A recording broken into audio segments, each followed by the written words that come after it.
Hello काजी कहाँ व्यस्त हैं? हम तो लगातार लगन में मस्त है। रखो फोन रखो। अरे अरे अरे हेलो। ओहो चुप रहो दो मुड़ो पे मिलो। अरे सब जूस पिया दे, लेकिन अभी ट्रेंडिंग में पूरी दुनिया चलता है। झोरे दे हमरा बुझा दे के घरी का कर बिजी होके के पूछो ना रीजन सोना। देखो शादी के चलता सीजन सोना। कल संतोषवा के शादी रहे, आज मंतोषवा के बा। बिजी होके के पूछो ना रीजन सोना। देखो शादी के चलता सीजन सोना। साला लगन लगे की झेला दी बाबू खेलेगा फ्री फायर खेलेगा ना मनबे। खेलेगा लोग के तो दुनिया हमें तो होता है नादी हमारा जान फ्री फायर खेला दी।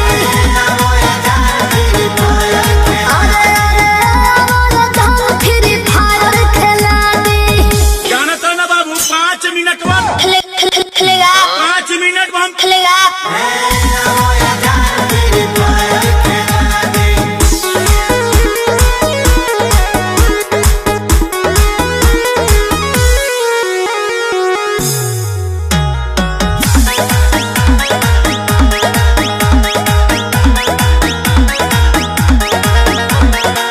ये जाने सौरी हो